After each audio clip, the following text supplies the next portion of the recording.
My name is Dion. We've lived here for 15 years. So my dad is Swedish and my mum is Iranian. And I was born in Sweden, randomly, not randomly, sorry. And then I grew up in Germany until I was 9. And then we moved to England, yeah, just because we had relatives here and things. Yeah. My name is Iman and Ali, and I'm from Montreal, Canada. I was born in Saudi Arabia. My dad's actually Saudi, but I mostly identify with my Arab Iranian background. My name is Ori. I am Brazilian, Iranian, Italian, and I grew up in England. So I've been here my whole life, born here. My parents both moved here to start with, so I'm a first generation. I'm a musician. I've been playing for several years. Absolutely love what I do. And I'm excited to kind of explore the kind of mixed aspect of being Iranian and having other cultures mixed in with it. My favorite part is the big family gatherings that we have, especially, for example, like Nowruz, which is like the Iranian New Year. I think that my mom, a lot of part of my heritage, I think really stems from my mom. So she grew up in Abadan, which faced a lot of really horrible things during the Iran-Iraq War. And so she had to flee and she moved to Shiraz. And so she has a lot of courage and bravery, but a lot of trauma and I don't know, wisdom, I guess. So my favorite part of the kind of Iranian side is definitely the kind of customs, the kind of way that people treat each other, especially in terms of family. A lot of the times that I've been in Iran and kind of hang out with family, with everything, it's very what's mine is yours. When people come to your house, if you have something, it's that's yours for the day. You go, you take whatever you want from the kitchen, we'll replenish it when it comes. It's very, very kind.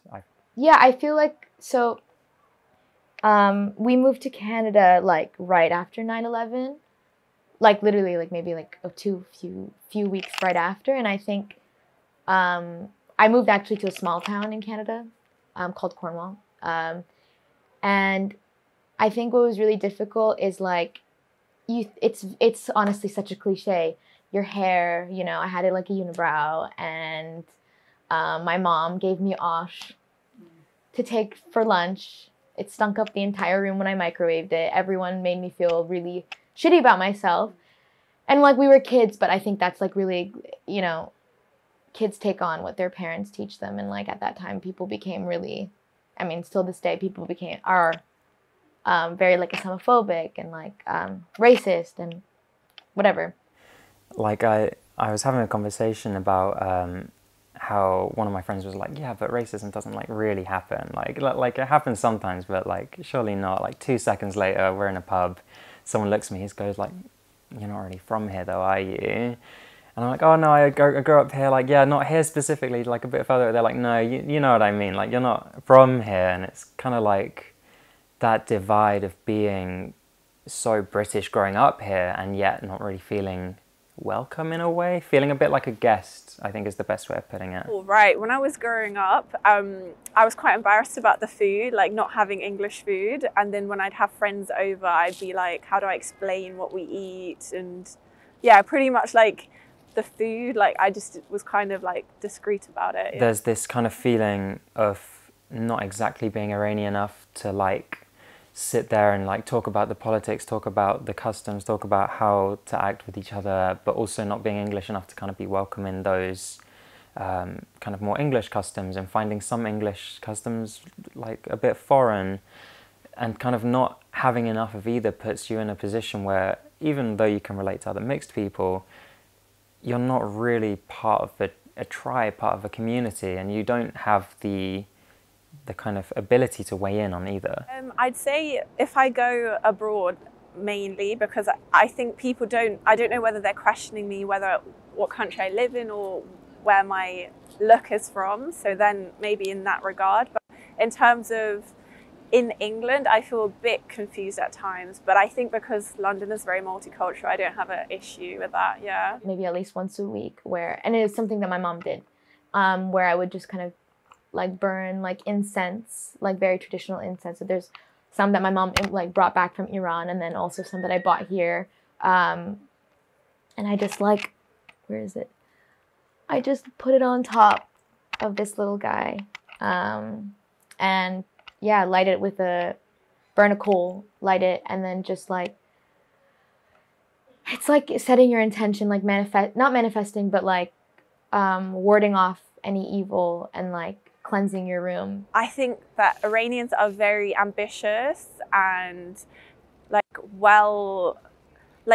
what's the word? They integrate well into society, I'd say. So it's like, even though they are proud to be Iranian, I'd say that they don't make a segregation between themselves and others. Yeah, I think definitely being kind, being caring, like the Iranians are very, very loving to each other, very loving to look after and care for. I've seen a lot of people kind of like jump out to help people and like very quick to be very nice. And I've actually only been to Iran once, 4 years ago, and I just remember everyone being very well dressed, very put together and beautiful, and just really like inviting.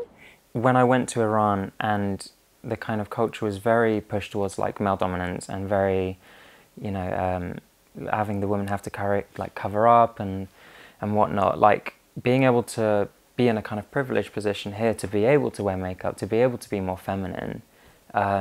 It's something that I don't know if I'd be afforded the liberty to in Iran. We took a flight to Abadan, and she was like, okay, we're just going to see all of my relatives. And they hadn't seen each other for over a decade. And I remember walking into this door, into this beautiful house, like large house with like, because, you know, back there, it's like everyone lives in like one big house. And we walked through the door, my mom and I, and it was late and we were tired, and we walked through the door, and there was just like a crowd of people that I've never met, never seen photos of, don't know who they are. And we all just started crying.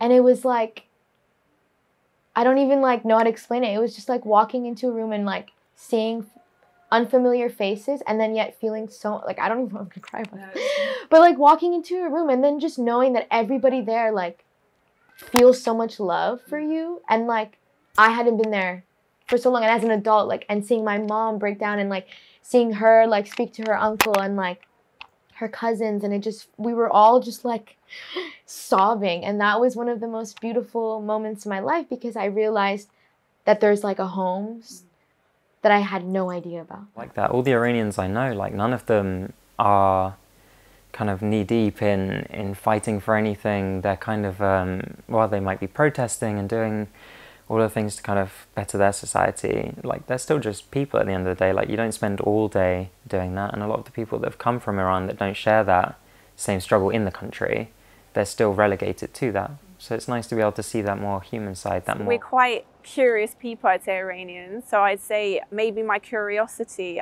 I don't know if that is very Iranian, but I would say my family in general are quite curious people. So I don't know if that's a nationwide thing. But... So we visited Iran when I was about, I want to say around 13.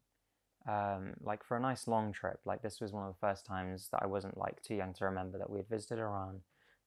Sorry.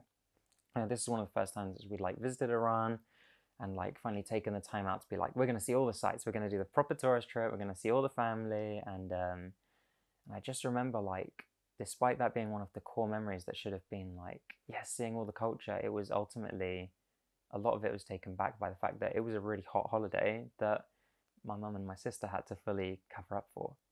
And you know, that meant that it was kind of like people started getting snappy, things that were quite easily to be pushed to the side, like, weren't. It was like a bit more full on, like, when can we go home? When can we like do this? When can we do that? And it's all just because of that kind of difference in what is allowed and what isn't. And so it's kind of sad in a way, because I really wanted to enjoy the holiday as like a chance to feel my culture, learn more Farsi, visit all these friends and family, and it instead became a bit more about like feeling a bit unhappy about how it could have been. Like I have been on the receiving end multiple times of like being fetishized or also villainized for being like Middle Easterner. Like I think, like, for example, I've had like people decide that I was the villain compared to like other people, like, you know what I mean? It's like easier to yeah, there's like a lot of like there's a lot of internalized misogyny, but I think like if you are like a person of color from a minority group, like I think you like immediately have it a lot harder. And so like internalized misogyny can also be like racist as well, racially charged. And so I think that's my mom calling me. Maman June.